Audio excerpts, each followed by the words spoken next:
ನಿಮ್ಮ ಹತ್ರ ಇರುವ DL ಕಳೆದೋಗಿದೆಯಾ, ಡ್ಯಾಮೇಜ್ ಆಗಿದೆಯಾ ಅಥವಾ ಮುರಿದು ಹೋಗಿದೆಯಾ? ಚಿಂತೆ ಮಾಡೋ ಅಗತ್ಯ ಇಲ್ಲ ವೀಕ್ಷಕರೇ. ಆನ್ಲೈನ್ ಮುಖಾಂತರ ನಿಮ್ಮ DL ಅನ್ನು ಒಂದು ಕಾಪಿಯನ್ನು ಯಾವ ಥರ ಡೌನ್ಲೋಡ್ ಮಾಡೋದಂತೇಳಿ ನಾನು ಈ ವಿಡಿಯೋದಲ್ಲಿ ತಿಳಿಸ್ಕೊಡ್ತಾ ಇದ್ದೇನೆ. ವಿಡಿಯೋನ ಶುರು ಮಾಡೋಕ್ಕೂ ಮುನ್ನ ನೀವಿನ್ನು ಚಾನಲ್ಗೆ ಸಬ್ಸ್ಕ್ರೈಬ್ ಮಾಡ್ದೇ ನೋಡ್ತಾ ಇದ್ದರೆ ಚಾನಲ್ಗೆ ಸಬ್ಸ್ಕ್ರೈಬ್ ಮಾಡ್ಕೊಂಬಿಟ್ಟು ನೋಟಿಫಿಕೇಶನ್ ಬಟನ್ ಆಲ್ ಅಂತೇಳಿ ಸೆಲೆಕ್ಟ್ ಮಾಡ್ಕೊಳ್ಳಿ. ಸೊ ಗೂಗಲ್ನಲ್ಲಿ ಸರ್ಚ್ ಮಾಡಿ ವಾಹನ ಪೋರ್ಟಲ್ ಅಂತೇಳಿ.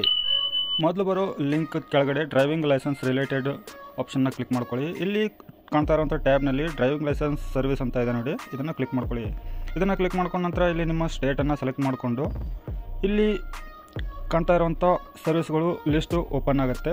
ಇಲ್ಲಿ ನೀವು ಅಪ್ಲೈ ಫಾರ್ ಡೂಪ್ಲಿಕೇಟ್ DL ಅಂತ ಇದೆ ನೋಡಿ, ಅದರ ಮೇಲೆ ನೀವು ಕ್ಲಿಕ್ ಮಾಡ್ಕೋಬೇಕಾಗತ್ತೆ. ಇಲ್ಲಿ ನೆಕ್ಸ್ಟ್ ಪೇಜಲ್ಲಿ ಕಂಟಿನ್ಯೂ ಮೇಲೆ ಕ್ಲಿಕ್ ಮಾಡ್ಕೊಳ್ಳಿ.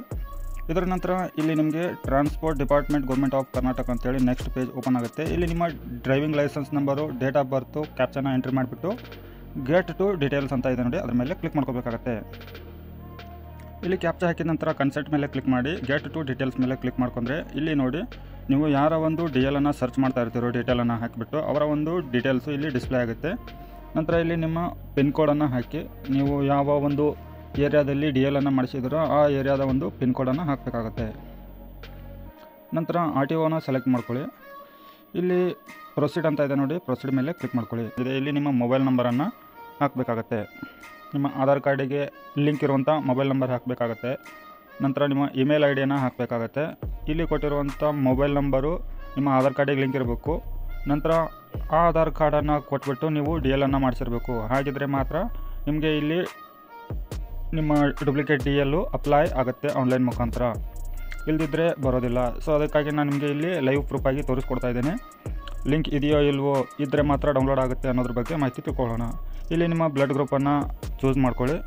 ಇದೆಲ್ಲ ಆದ ನಂತರ ಇಲ್ಲಿ ನಿಮ್ಮ ಅಡ್ರೆಸ್ಸನ್ನು ಫಿಲಪ್ ಮಾಡಬೇಕಾಗತ್ತೆ. ನಿಮ್ಮ ಸ್ಟೇಟು, ನಿಮ್ಮ ತಾಲೂಕು, ನಿಮ್ಮ ಜಿಲ್ಲೆ, ನಿಮ್ಮ ಗ್ರಾಮ ಅದೇನಿದೆಯೋ ನಿಮ್ಮ ಅಡ್ರೆಸ್ಸು ಕರೆಕ್ಟಾಗಿ ಇಲ್ಲಿ ಕಾಣ್ತಾ ಇರೋಂಥ ಎಲ್ಲ ಡ್ರಾಪ್ ಡೌನ್ ಬಾಕ್ಸ್ಗಳಿಂದ ಆಯ್ಕೆ ಮಾಡಿ ನೋಡಿ. ಮೇಲೆ ತುಂಬಿರೋ ಅಡ್ರೆಸ್ ಕರೆಕ್ಟ್ ಇತ್ತಂದರೆ ಅದನ್ನು ಕನ್ಫರ್ಮ್ ಸೇವ್ ಆ್ಯಸ್ ಅಬೌವ್ ಅಂತ ಇದೆ, ಅದನ್ನು ಕ್ಲಿಕ್ ಮಾಡಿಕೊಂಡು ಕನ್ಫರ್ಮ್ ಮೇಲೆ ಕ್ಲಿಕ್ ಮಾಡ್ಕೊಳ್ಳಿ. ಇಲ್ಲಿ ನಿಮಗೆ ಲಾಸ್ಟ್ ಸ್ಟೆಪ್ಪಲ್ಲಿ ಇಲ್ಲಿ ಮೊಬೈಲ್ ವಾಯಾ ಆಧಾರ್ ಅಥೆಂಟಿಕೇಷನ್ ಅಂತ ಇತ್ತು, ಅದನ್ನು ಕ್ಲಿಕ್ ಮಾಡ್ಕೊಂಡ್ಬಿಟ್ಟು ಸಬ್ಮಿಟ್ ಮೇಲೆ ಕ್ಲಿಕ್ ಮಾಡ್ಕೊಳ್ಳಿ. ಇಲ್ಲಿದ್ದರೆ ನೀವು ಬಯೋಮೆಟ್ರಿಕ್ ಕೂಡ ಮಾಡ್ಬೋದು. ಇಲ್ಲಿ ನೋಡಿ ಓಕೆ ಕ್ಲಿಕ್ ಮಾಡ್ಕೊಳ್ಳಿ. ಇಲ್ಲಿ ನೋಡಿ ಆಧಾರ್ ಮೊಬೈಲ್ ನಂಬರ್ ಅಂತ ಇಲ್ಲಿ ಕೇಳ್ತಾ ಇದೆ. ಆಧಾರ್ಗೆ ಲಿಂಕ್ ಇರುವಂಥ ಮೊಬೈಲ್ ನಂಬರು ಒಂದು ಗಮನವಿಟ್ಟು ಕೇಳಿ ವೀಕ್ಷಕರೇ, ನಿಮ್ಮ ಆಧಾರ್ ಕಾರ್ಡ್ದಲ್ಲಿ ಇರುವಂಥ ಡೀಟೇಲನ್ನು ನೀವು ಕರೆಕ್ಟಾಗಿ DLನಲ್ಲಿ ಹಾಕ್ಸಿದ್ರೆ ಅಥವಾ ಅಪ್ಡೇಟ್ ಮಾಡಿಸಿದ್ರೆ ಮಾತ್ರ ಇಲ್ಲಿ OTP ಜನ್ರೇಟ್ ಆಗುತ್ತೆ. ಪದೇ ಪದೇ ಹೇಳ್ತಾ ಇರೋ ಉದ್ದೇಶ ಏನು ಅಂತಂದರೆ ಆಧಾರ್ ಕಾರ್ಡನ್ನು ತೊಗೊಂಡ್ಬಿಟ್ಟು ಇಲ್ಲಿ DLಗೆ ಅಪ್ಲೈ ಮಾಡಿರ್ತಾರೆ. ಸೊ ಅದರಲ್ಲಿ ನೀವು DL ಮಾಡಿಸುವಾಗ ಕೊಟ್ಟಿರೋ ಡೀಟೇಲು, ನಂತರ ನಿಮ್ಮ ಆಧಾರ್ ಕಾರ್ಡ್ ಆಮೇಲೆ ಏನಾದರೂ ನೀವು ತಿದ್ದುಪಡಿ ಮಾಡಿಸಿ, ಅಪ್ಡೇಟ್ ಮಾಡಿಸಿ, ಹೆಸರು ಚೇಂಜ್ ಮಾಡಿಸಿ ಅಥವಾ ಡೇಟ್ ಆಫ್ ಬರ್ತನ್ನು ಚೇಂಜ್ ಮಾಡಿಸಿದ್ರೆ ಇಲ್ಲಿ OTP ಜನ್ರೇಟ್ ಆಗೋದಿಲ್ಲ. ಸೊ ಇಲ್ಲಿ ನೋಡೋಣ ಒನ್ ಬೈ ಒನ್ನು. ಇವಾಗ OTP ಅಂತೂ ಸೆಂಡ್ ಮಾಡಿದ್ದೀವಿ. ಇದರ ನಂತರ ಏನು ಬರುತ್ತೆ ಅನ್ನೋದನ್ನು ನೋಡೋಣ. ಇಲ್ಲಿ ನೋಡಿ OTP ಜನ್ರೇಟ್ ಆಗಿದೆ. ಇಲ್ಲಿ ಕಾಣ್ತಾ ಇರೋಂಥ ಕನ್ಸೆಂಟ್ ಮೇಲೆ ಕ್ಲಿಕ್ ಮಾಡ್ಕೊಂಡ್ಬಿಟ್ಟು ಅಥೆಂಟಿಕೇಷನ್ ಮೇಲೆ ಕ್ಲಿಕ್ ಮಾಡ್ಕೊಳ್ಳಿ. ಇಲ್ಲಿ ಬಂದಿದೆ ನೋಡಿ ವೀಕ್ಷಕರೇ, date of birth as per Aadhaar records is not matching, please use alternate method for authentication. So ಈ ಥರ ಬಂತಂದರೆ ನಿಮಗೆ ಆನ್ಲೈನ್ ಮುಖಾಂತರ ಸಬ್ಮಿಟ್ ಮಾಡಲಿಕ್ಕೆ ಬರೋದಿಲ್ಲ ಡೂಪ್ಲಿಕೇಟ್ DLಗೆ. ಸೊ ಈ ಥರ ಎರರ್ ಬಂದಾಗ ನೀವು ಹತ್ತಿರದ RTO ಆಫೀಸ್ಗೆ ಹೋಗಿಬಿಟ್ಟು ನೀವು ಅಲ್ಲಿಂದಾನೇ ಎಲ್ಲನೂ ಅಪ್ಡೇಟ್ ಮಾಡ್ಕೋಬೇಕಾಗತ್ತೆ.